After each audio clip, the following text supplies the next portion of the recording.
since we're working with equations, it would probably be helpful if I could just write some of them down instead of just talking in the air. Most people are, well, it's good if you're verbal, you hear it, and if you're more visual, it'd be nice if you could see it. So basically, there's some dried up jam on this whiteboard. Please try to ignore that. Evangeline and I just discovered that this morning when we were working with it. Okay, so we're just saying that pressure times volume equals a constant. That's Boyle's law. Okay, now what we can also say, because of Boyle's law, if we have pressure 1, a volume 1 equal to a constant, and we take another pressure and volume and say that's equal to a constant, and that constant is the same, if this is equal to this same constant and this is equal to that same constant, then these two would be equal to each other. And we're gonna see that here. Hey guys, I'm making a video for chemistry. Chomp, chomp, chomp, chomp. Seriously, very annoying. I need you guys, if you're gonna come in here, be quiet. This won't take me too long, but I do need you to be quiet so I don't have to keep starting over. So we can say P1 times V1 equals P2 times V2. Don't worry too much about, oh, what am I gonna do with that? Or how, we'll see examples and we'll work it out. Just try to follow along with, do I understand the equation and what's actually happening here? Okay, now wait, oh, don't erase my stuff, man. Actually, Nisho, could you go get me can you get me one of those blue towels over there, Nisho? Right up there on the counter. Could someone just hand me one of those blue towels? Now we're gonna talk about, no, I need that, but Charles' law. So we have Boyle's law, and now we're gonna have Charles's law. Charles's, that's hard to say. These are all gonna actually combine into one law, so that's kind of helpful, one equation. Could somebody hand me one of those blue towels right there, please? Anything that I could erase my whiteboard with? Just hand me the towel. Thank you so much. Okay, so then we talk about Charles. Jacques Charles, which means you probably say it much more French. I don't know how, they don't usually say that. So he built on Boyle's work by investigating the effect of temperature on a gas's volume. So Boyle kept the temperature constant. Now Charles is going to change the temperature. So when a gas's temperature increases under constant pressure, so pressure is not changing, and you can look at this on page 387, and this figure right down here. Now it looks like pressure is changing, but it's not. The volume is changing. Okay. If you initially look at that picture, you might think, oh, the pressure. No, you can't.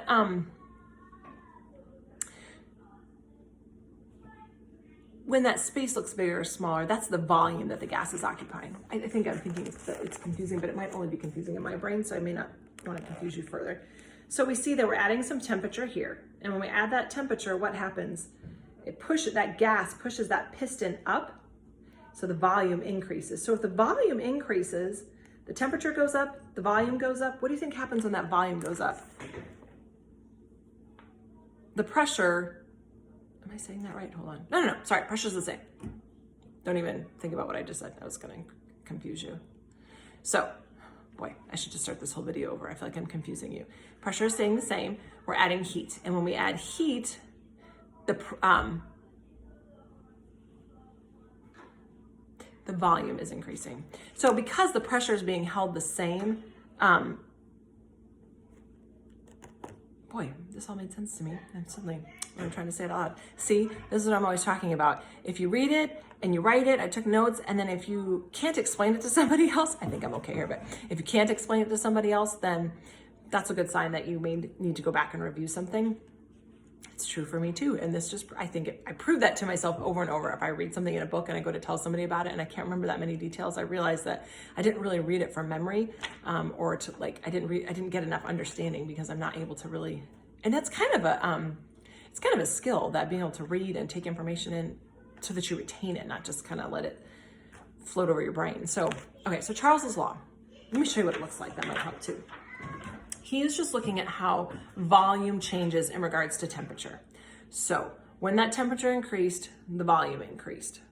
When he made it really cold, this is kind of like when you think of a bottle. Remember when we did that bottle and we heated things up and we cooled it down? It's kind of like that. When you cool it down, because it was a closed system when we had the lid on there, so when we cool this down, it pulls that, the pressure, excuse me, not pressure, pressure is the same. I keep wanting to say that. The volume decreases. So we see that on a graph, it's gonna, or not on a graph, excuse me. When we look at that in an equation, we're going to see that it looks like, let me write out what we've got here, Charles's law. It's gonna be volume over temperature is going to equal a constant, just like Boyle's law. And just like Boyle's law, if we have V1 over T1 equals a constant and V2 over T2 equals a constant, then we can set those equal. That's just kind of math going on there. We can set it up like that too. So what that tells us is if these are going to change proportionally, because he also noticed that, or if we graph this for several gases, and you can see that on page 388, you can see that there's these linear graphs of each of these gases as he would do these experiments, and they would change linearly. So if the temperature doubled, then the volume doubled.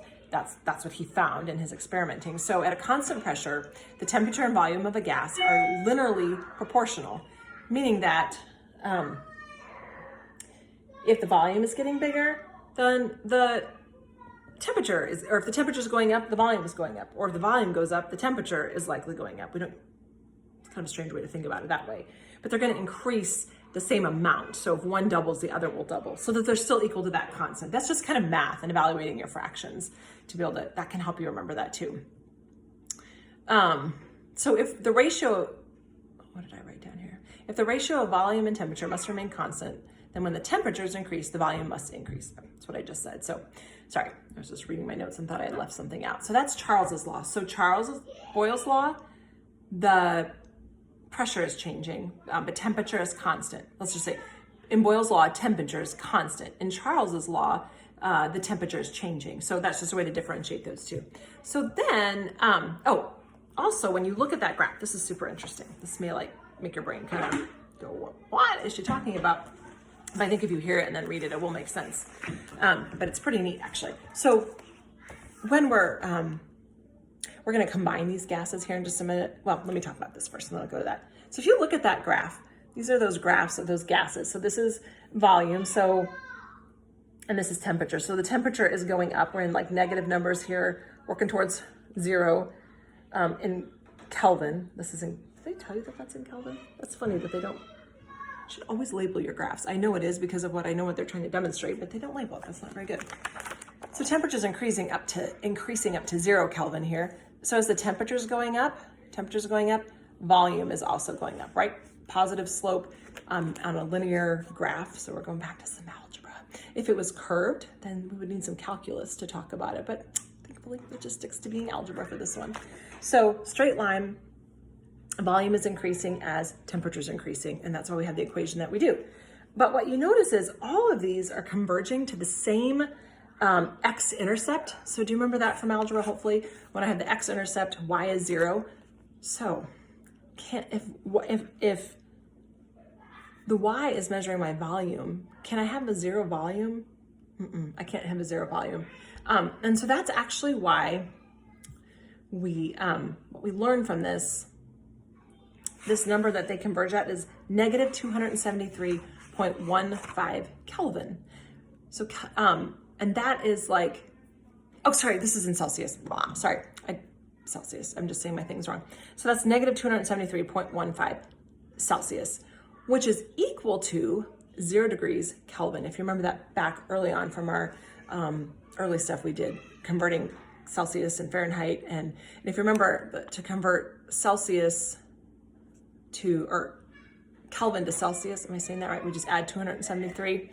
So this negative 273.15, that is the same as 0 degrees Kelvin. And that is actually the lowest temperature. You can't get to that actually. And that was designed on purpose. That's why we use this, because if you think about that, if you have that equation, volume over temperature, if you have a 0 in your denominator, then you have an undefined equation. And that would make sense, because if I was actually at 0 degrees Kelvin, then I would be at 0 degrees volume. It's like whatever I have would just disappear if I got it cold enough. It would just disintegrate. But who knows? But they haven't been able to, but energy or mass is not destroyed. It's not, right. We have the same amount of mass. So you couldn't really just get rid of it. It would go somewhere.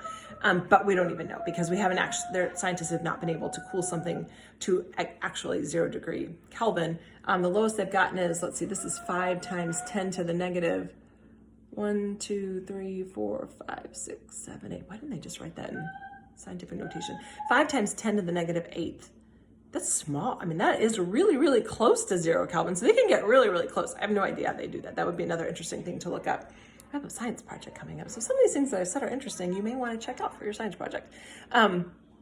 So that is why this is set up. So when we're using these equations, Charles's law, Boyle's law, we need to be in Kelvin. Well, in Boyle's law, the temperature is constant, so that wouldn't matter. It's not changing. But when we're using Charles's law, we need to have our temperature in Kelvin. They do note that, just something, a little bit of a rabbit trail, that if you notice, these are like dotted lines. You can't see what I'm pointing to. There's like a dotted line as we go from here to here, and here it's a little bit smaller. Those are really close to that low temperature. That's called extrapolation. When you like have 2 points on a graph, but you graph it all the way here, all the way there, and then your thought is that the data should follow that trend, even if you can't actually measure it. Like, so even if you can't get that gas that cold, it should follow that trend. And so we can use extrapolation. It's a good tool, but we have to have enough data to do that. And we don't want to be so far, like those two of those lines are so close. You only have to, like, so the data is the same for this like really long range. So to extrapolate and say it's probably going to follow it for like this little 23 degrees, yeah, it's probably going to keep following that. But if we only saw the data like from like some little chunk up here, we probably couldn't extrapolate and say for sure that it was going to continue to follow that linear pattern. It might look like a line right there, but it could be that that line is like almost straight, but when it gets like really hot, it curves, or when it gets really cold, it curves, something like that. But because we have such a long line of data that we can represent, we can extrapolate. If you don't understand that, it's not the end of the world. It's just a kind of like using averages. It's just a tool, and understanding how we use that tool and why we use that tool and when we can use that tool. Okay. So we take Charles's law and Boyle's law and we use it to make the combined gas law. Some of you in Algebra 2 are working on this, right? Or just recently were working on it. Mr. Harris was asking me about it. I'm just going to go in and look at your math. I don't fully know or no, it's coming up. I think he said it was coming up, so it might be kind of fun. I think fun. Us teachers think that's fun. That should be doing this stuff at the same time. So what we just do is we combine all these things that we've done with these two laws. So we say pressure times volume over temperature is equal to a constant. So then we can say, based on what we did before, P1 times V1 over T1 is equal to P2 times V2 over T2. So this lovely little equation, if you realize, just write it out. I apparently cannot talk and write. So think about it. It really is the same two laws. If temperature was held constant, we would have Boyle's law. And if temperature is the same, like if this is a 5 on both sides, can't we just like multiply it by 5, the whole thing, and get rid of it? We could, right? It's just a constant. Or if something's the same on both sides, we could cancel it out because we're just multiplying and dividing. So if we took out pressure, we would just have that V over T on both sides, right?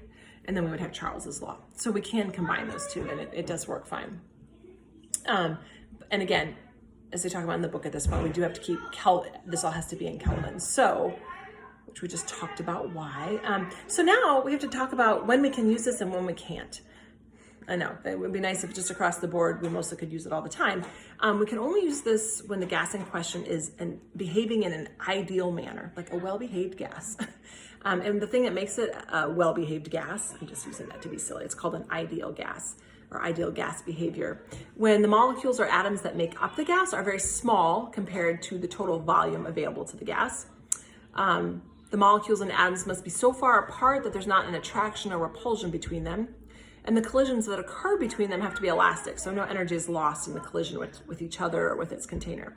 So how do you know if it's ideal? Those are kind of vague, right? That's not like if it's this number or that number. I mean, it feels a little bit more difficult because that's relative, right? I mean, if something's big or small, like I'm big relative to Naisho, but I'm small relative to Berkeley, or I'm small relative to the Incredible Hulk, like really small. You know, it's all relative to what you're comparing to even say really small versus just smaller. So what we do know is that gases tend to behave ideally at high temps and low pressures. So lots of abstract stuff coming up here. And you can look at pictures to help you think about it. So let's think about it. The larger the volume, so you got large volume, big open space, the more likely those molecules are going to be farther apart and small compared to the volume. And at large volumes, think of Boyle's law, P times V, if the volume is large, the pressure needs to be low. So that's how we might get a gas at a low pressure if it has a large volume. Also, gases tend to occupy larger volumes at high temperatures, just like from Charles's law, big volume, big temperature. So that's why we can say gases that are at high temperatures and low pressures, they give us that larger volume that we're looking for to say that this is more likely to be an ideal gas. So the bigger the volume, no matter what the volume is, it's more likely that the particles are going to be small compared to it. Then they say, well, how do we know what's a higher low temperature or a higher low pressure? Because again, it is relative. And so we define something called standard temperature and pressure. You'll see that a lot. They'll give you a problem. A gas at STP, standard temperature and pressure, is 273 Kelvin and 1 atmosphere. And we use this to reference whether a gas will behave in an ideal manner. So if it's significantly higher than that standard, or wait a second, if it's significantly higher or lower than that. So if a gas temperature is close to or higher than 273 Kelvin, and its pressure is near or lower than 1 atmosphere, it will behave ideally. Because remember, it's supposed to be, it needs to be a higher temperature. So that's just setting, here's high, and anything higher than that is considered a high temperature. And then an atmospheric pressure. So here's an atmospheric pressure, it needs to be this or lower, and that will define it as lower. So that's just memorization. And I would say if you kind of get lost in all the abstract thought about what's going on with, oops, sorry, I was clicking on things on, I'm gonna move my phone over here. That might actually help me a bit more. You'll see all my notes. If you're a little bit confused as to why, how we got why high temperatures and low pressure and some of that, picturing that in your brain is a little bit foggy, it's okay. It would be helpful if you could understand it, because I think for the long term you will understand it more, because you can create sort of a visual. If you're a visual person, Emily and I were talking, and she's not a visual person. She does not have those visuals in her head, so she may need to find a different way. But if you are a visual person, then you can just kind of picture, that piston, and okay, pressure's constant or temperature's changing or